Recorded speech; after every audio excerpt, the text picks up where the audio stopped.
Gleb Budman, and this is Tim Newfire, and we're two of the co-founders of BackBlaze, which is an online backup service that's designed to be the easiest service available. So how are you different from, say, Box.net or Mozy or one of the many other newcomers?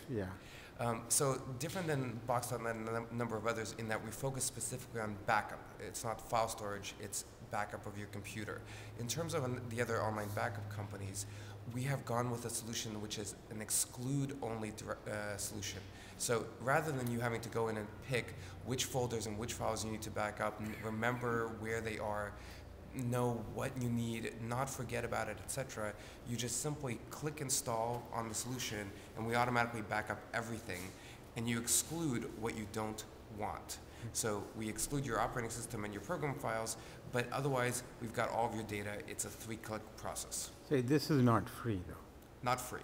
There is a free 15-day trial, unlimited, full-featured, and then it's $5 per computer per month, or you can buy $50 a year.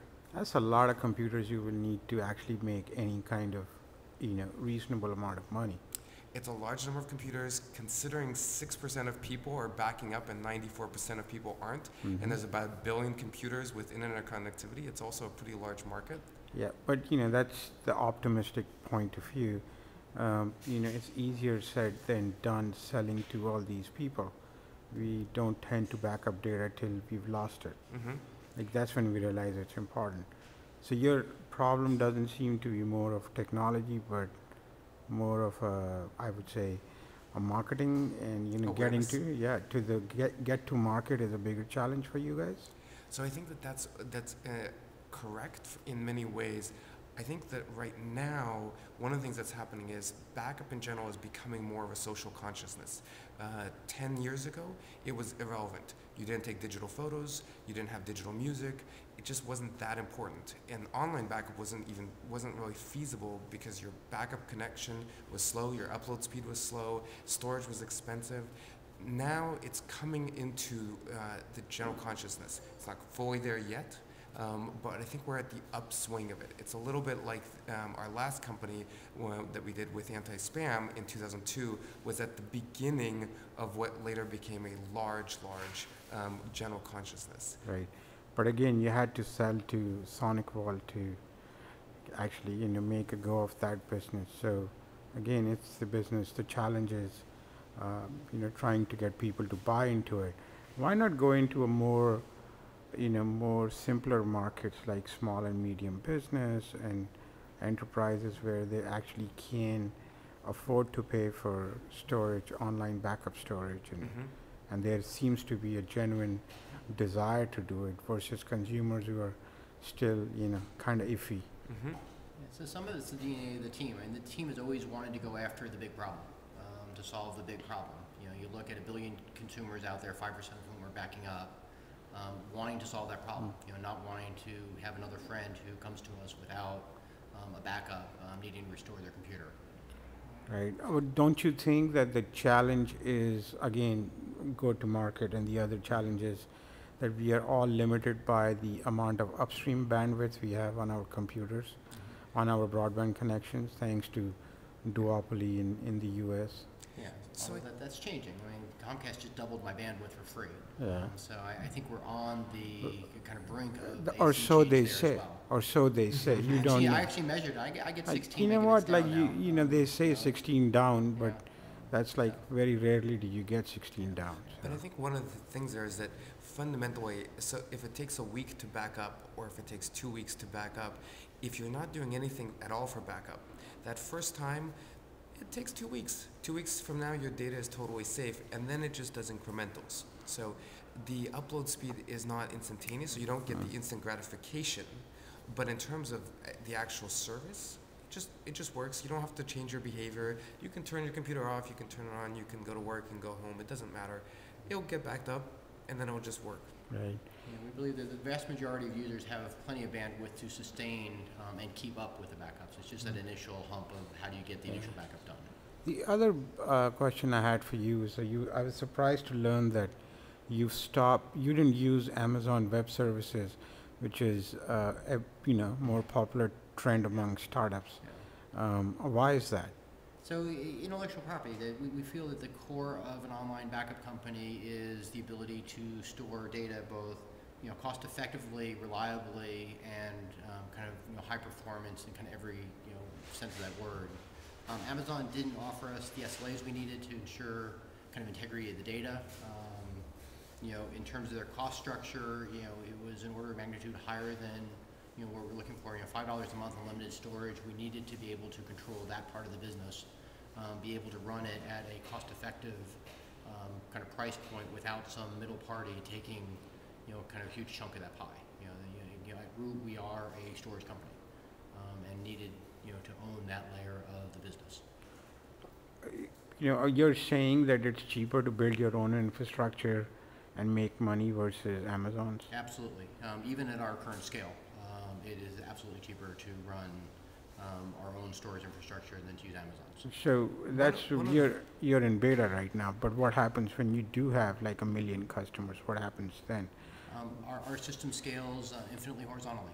So we're building storage pods, each one of which can hold 3,000-ish customers, and we can stamp out storage pods as demand requires. So from back of the envelope math would be like $8,000 to $10,000 per pod, right? Back of the envelope math to our drive. So think about it in terms of drives. So a terabyte hard drive these days costs about $200. Yeah. We RAID 6 them, so that takes something like 25% overhead to kind of configure them in RAID. We think that we're going to spend something on the order of $20, $30 per drive to wrap them in a computer. Okay. So we're going to build pods. The computer itself will probably be a $300 to $500 computer infrastructure, and then something like 20 drives on top of that. So that would be what, $3,000, $4,000? Two times, so 6, 7 or so, 8,000. If you look at that, so part of the way that we model this is we look at 3-year amortization on the capital cost. And when you kind of fully amortize the cost over 3 years, you're looking at something on the order of 3 to 5 cents per gig of usable formatted storage. Let me ask you. Compared to Amazon, it's a dramatic win. Yeah. They're still at 15. That makes a lot of sense. Yeah. Let me ask you, one of the things which, from what you're just saying, it becomes very clear is that when you're starting a consumer internet company, whether it's doing some Web 2.0 stuff, or it's not as much a business of technology, it's the business of the minutia, right? Like whether it's like, how can you count your pennies better, right? Right. Is that the way to go for like whether it's online storage, online music lockers, or whatever it might be? So I think that there's a couple things. I think that many companies have proven year over year that, especially in the consumer market, but even in SMB and in enterprise, the usability of the service makes a dramatic difference. It changes your acquisition costs, it changes your retention, it changes everything, and it changes your word of mouth. So we saw this with our last company, we're seeing it now. If you make a product just a little bit easier to use, you're that much more successful with the business. So, and a part of that is good design, a part of that is technology that enables that good design. Yeah, well, all nice and dandy, but at the end of the day, if this guy can't, build it cheaply, you can't really make money. No doubt. You Right. have to, So, you have to mirror the two. in case of your business, where did you start? Building the technology first and backtracking into a financial model, or the other way around? We actually started by saying we wanted to help the people that were losing data. We then said, what will it take to do that? What's the right solution? What's the ease of use? What's the right pricing, etc.? And then backed into, is there a business there providing that service? And what will it take to do that? Okay. And we absolutely looked at solutions like Amazon and just couldn't make the finances work, right? That, if you give Amazon 15 cents per gig, it just breaks all the various business models you try to wrap around it. Okay, and so you think people are not really thinking these through when they start online web services based on other people's cloud storage?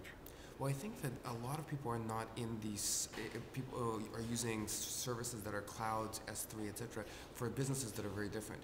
Businesses that have incredibly spiky behavior without the massive storage requirements are great for things like Amazon and other cloud services. Our business isn't like that. We're incredibly cost sensitive to the storage costs, incredibly sensitive to knowing the reliability and metrics and SLAs around that storage.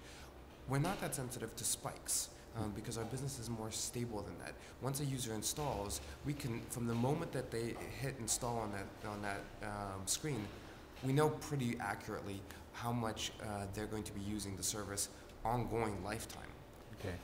So you're almost like a time machine for the rest of us, Right. people who don't have Macs.